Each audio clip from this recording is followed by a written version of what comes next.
So I finally got 100 miles on my brand new Expedition. Just finished installing some of the DRT stuff that I've got. Typically the easier stuff. For the more difficult stuff, I'm going to send it off to the shop. Uh, I really don't have a lot of patience for this stuff. I remember why I don't turn wrenches. Some people, it comes natural to them.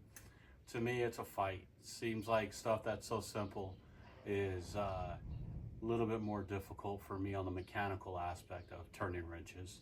Um, it wasn't too difficult. This stuff was pretty easy, very straightforward.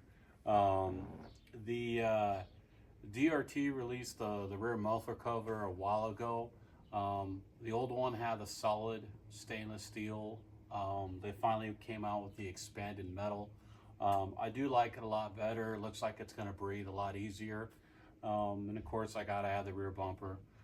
Still playing with that. I still got to do the wiring and so on and so forth. So, 100-mile review. So, I'm going to talk about the good before I go into the bad. And there's really not a lot of bad, I got to be honest. So, it just going from a modded out X to a bone stock is pretty humbling, I guess I should say. I feel like I've been spoiled for the past year and I took a massive step backwards. So I'm going to tell you what I liked about it and what I now know that I have to do to move forward. So everybody complains about the brakes. Man, you have it in stock form, the brakes work just fine.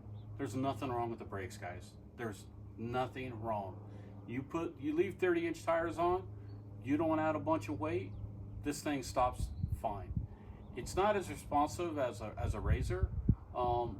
That being said, it's not a RZR, it's heavier, you know. So, but I can't remember the last one ever stopping as easy as this does. It's amazing. It turns easier. You know, I don't have all that extra weight on the end, the portals, the 35s, the big heavy rims. Anytime you add all that extra weight on the end, it's going to make it more difficult to steer. So factory, man, this thing rides like a little car. It's kind of cool. It is quieter, but honestly, if you're doing 45, 50 miles an hour like I was doing today, I would have liked to have some headphones. I've already ordered all my rugged radio stuff, so it'll be here sometime. And then it's going to be a few weeks before I decide to rip the whole car down to the frame and just wire everything at the same time. Last time I did it in bits and pieces. It took about a year to completely get done. And then now I'm starting over. So again, the pros, the brakes are phenomenally better with it in a stock form. It steers so much easier. My last unit was 83 inches wide, portals 30. It steered so slow, you know, it really did. Forward control arms, and it was a handful for sure. Power, I mean, it's amazing how much more nimble this is. It's crazy. For 114 horsepower, it gets it on compared to my other unit. I think this thing weighs 2,900 pounds. My other Expedition weighed 4,300. So I added over 1,000 pounds of accessories onto my old Expedition.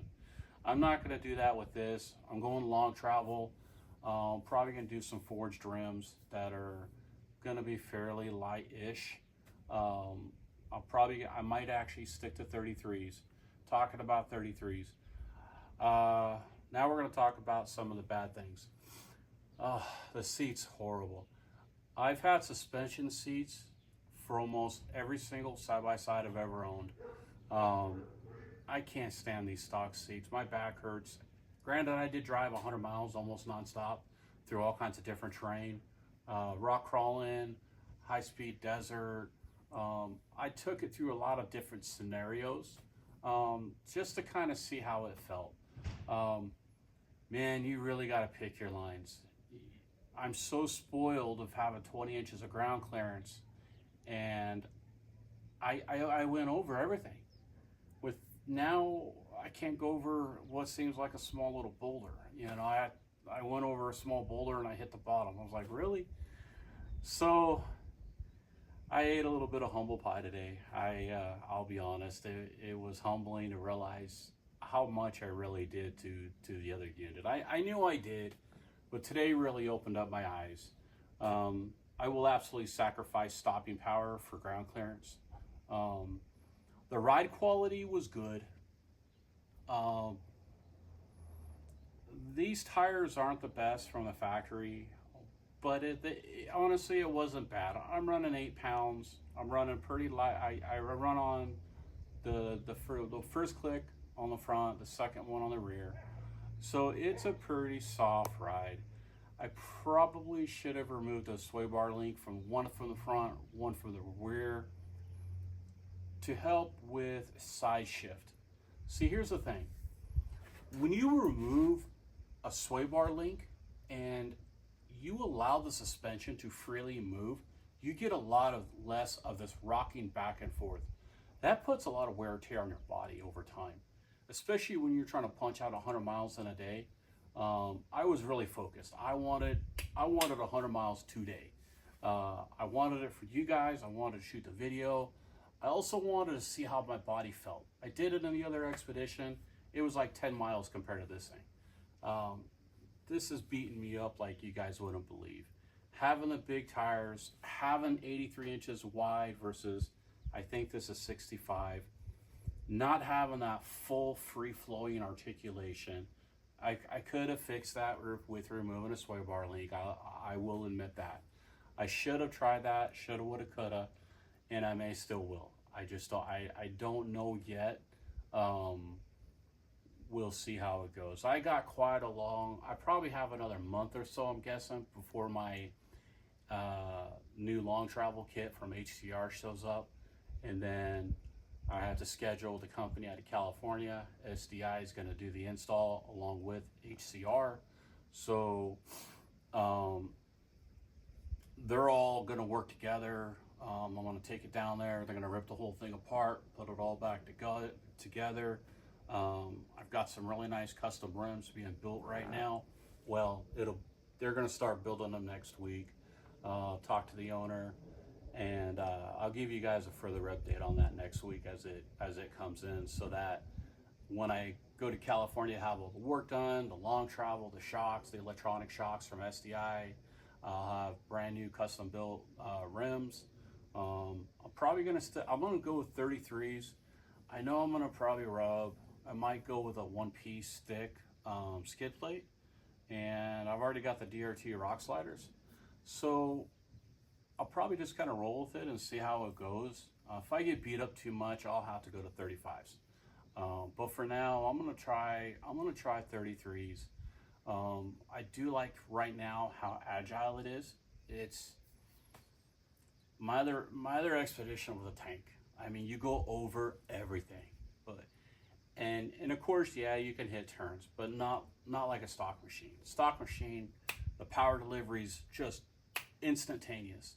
When you add over 1,000 pounds of accessories, 35s, rims, portals, electric steps, and then you add a lot of weight up top, roof rack, lights, spare tire carrier, spare tire, and you add all that extra weight, it just affects the whole ergonomics and drivability of the machine. I'm going to add some of that stuff. Other stuff I'm not going to. I'm going to try to keep this build a little bit lighter, a little bit slimmer, just to see. It is quieter for sure, like I said earlier, but I just think it's too loud still. I'm not too sure if I'm going to go with sound deadening or not. I don't think I ever remember. I don't believe it's going to drop the dBs enough to go through the effort. I really don't. But what I do believe is that it's going to insulate the cab better. So when it's 120 plus degrees out in the desert, it's going to be able to allow the AC to keep up fine. It was 25 degrees this morning, give or take, and I had the heater on low, and it was still too hot. So I really wish Polaris would have come out with like a half speed the fan just blows too hot. So it is what it is. I played with the temperature, and it just seems like it's either one or the other. It's either really hot or not hot enough. So fortunately, I was still comfortable enough that I enjoyed myself until about the 4th hour. That's when my lower back started to hurt a little bit. I never G'd out. I was doing about 55 or so off-road, and was hitting some pretty sharp dips. I never did G out. So suspension's good. The tires, the 30-inch tires. See, one thing too is when you go to a bigger tire, you're adding suspension. You got this balloon, if you can visualize a balloon. And when you go to a 33-inch tire, 35-inch tire, you're adding more sidewall, and you're giving yourself more suspension. So not only did I have, in my opinion, the best suspension out there, which is the electronic suspension from SDI, but then I had these monster 35-inch tires. They have so much sidewall flex. It just rode like a cloud. This thing rides good. Don't get me wrong, it does, and it was fun to ride. I just can't wait to put some bigger tires on, put some really nice suspension on it, and I will definitely be ordering some kind of a suspension seat next week. I don't know if I want to go with PRP again because I don't like how high their bolsters are. It requires you to put a harness on, and I'm not going that route this time. The wife doesn't like harnesses, so we're looking at other options with different manufacturers, including PRP. They do make one with lower bolsters, but they say they won't fit the Expedition. Well, they don't say that they will. So whether they will or won't, I'll call them on Monday and find out for sure. I prefer PRP, but XXX or Simpson or somebody else, I'll look at everybody and kind of make a determination on which suspension seat I want to go with this, because I can definitely tell you it's going to get suspension seats first thing. I can't stand the factory seats. That's my biggest complaint. Actually, I think that's my only complaint. Everything else was great. I mean, the power delivery was great. It rides smooth. It's quieter. Of course, you're running 6,500 RPM max. That's it. That's all it's got. My other unit had 8,800 RPMs. That was with a clutch kit and a tune. So that sucker was screaming going down the road. I'm probably not going to do that on this build. I don't know. We'll see how it goes. If I'm going to wear headphones regardless, then I might do something like that after the warranty's up. We'll kind of see how that goes. I may avoid it just by doing a long travel in the 33s anyway, so I don't know how relevant that'll be. Overall, I'm excited. I've got a lot more accessories coming in. Probably going to start week after next, start putting a lot of the accessories on. I don't want to rip the car apart 5 or 6 times like I did last time, so I'm just going to take my time, order everything that I need, all my lights, all my different electronics for my S-Pod. I'm going to get new lighted whips. I'm going to just make sure all my ducks are in a row and make sure that when we rip this down to the frame again, that I don't have to do it 3 or 4 or 5 times. And again, I'll take your guys' suggestions. If you want me to try something out, send me a note, say, hey, I'd really like to see if this would work or that would work. I do have power door locks coming. I'm pretty excited about that.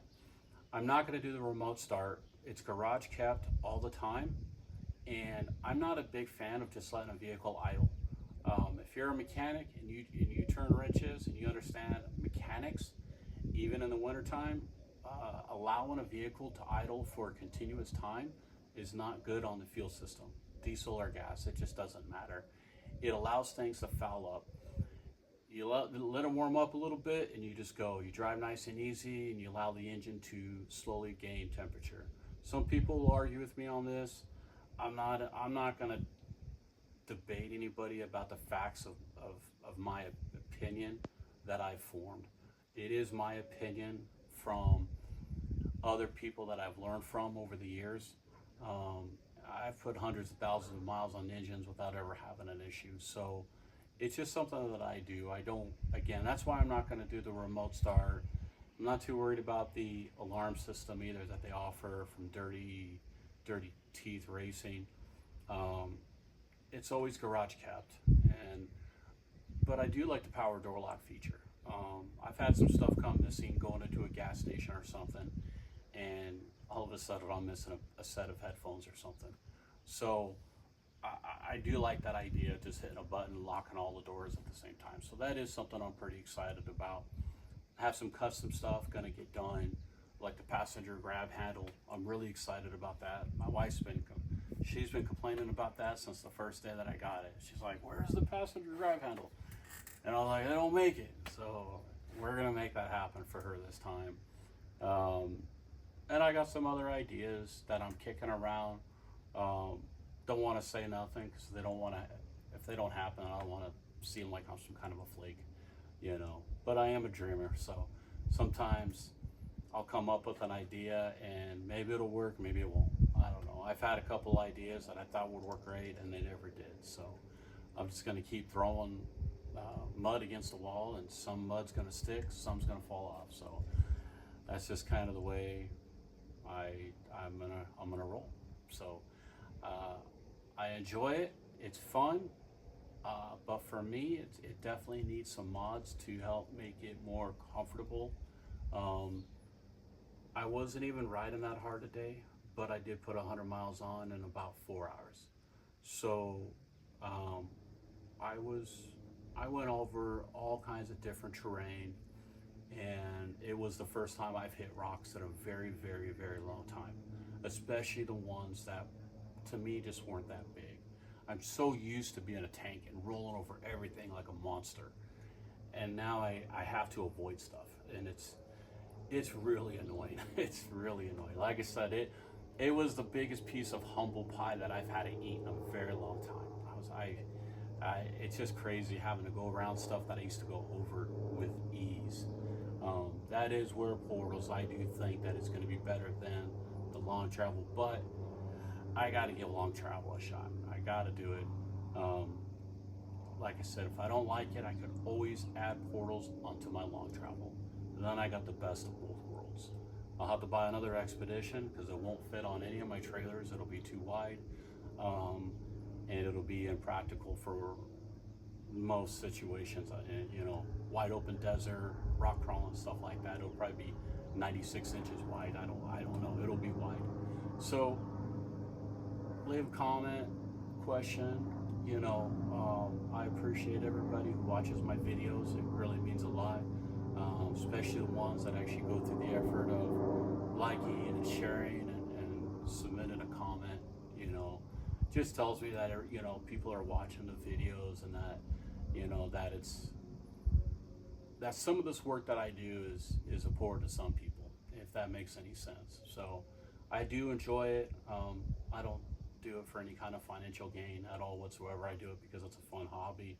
I met a lot of great people by starting this group, and a lot of doors have opened for me because of the group, and I'm really excited about that as well. I'm excited about a lot of people and manufacturers that I'm going to be meeting in the future, that are going to be part of this new build. So stay tuned, follow us, and I hope everybody has a great weekend. God bless, and go get them.